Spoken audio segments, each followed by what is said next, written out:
Guys, listen, we have a problem with you guys running in and out. There will be times when you do need to be serious and show concern, but carers need to ensure that they do not model bullying or aggressive behaviour, such as yelling, threatening or using timeout. Tent or the other tent. And if they're in that tent, then maybe this one could be yours instead, okay? However, carers do need to develop a consistent set of strategies or behaviour response tools that they can refer to and use depending upon the purpose behind children's behaviour.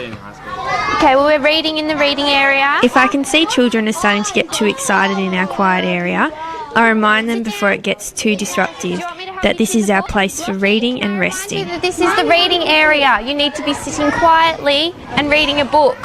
Just reminding them of our rules can often be enough to change the situation back to what's acceptable. You have to find something sensible to do. The first thing I do when I need to step in and respond to difficult behaviour is to move over to the child and get down to their level. No? Is something wrong?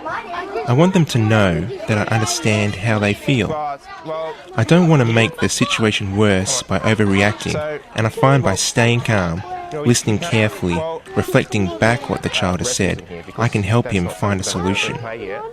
Sometimes it's possible when a child's behaving unacceptably to suggest they move on to something else where they can do what they want in a way that is not dangerous or disruptive to the other children. That's like cricket ball. Yeah, you can make that. Sometimes children can become upset or disruptive to others and will need to break away from what they are doing for a short period of time to help them calm down.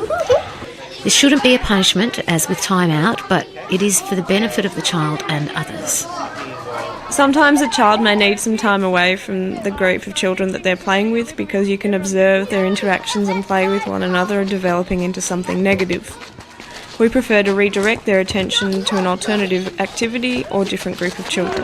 Jessica, I think you're getting a little bit overexcited there before, and perhaps it would be a good idea for you and I to go and do a Christmas card together or something and just have some time away. Sometimes it's possible when children are behaving unacceptably to make suggestions that makes their play safer and less disruptive. Okay, we're not going to be running around. If the children are enjoying the activity, I prefer to do this than redirecting them to something else. Say for people to line up. When I do this, I'm firm and clear in my tone of voice because my intention is to be supportive rather than angry. So how about if we make this into a shop, okay? And that might make it a bit safer. We can just stay here then and you won't have to run around. Children can be helped to learn about appropriate behaviour by allowing them to experience an unwanted outcome of their actions, if it is safe to do so. The carer should first explain what might happen if the child continues to act in a certain way, rather than telling them it is wrong, and then allow the child to experience the consequence of their actions.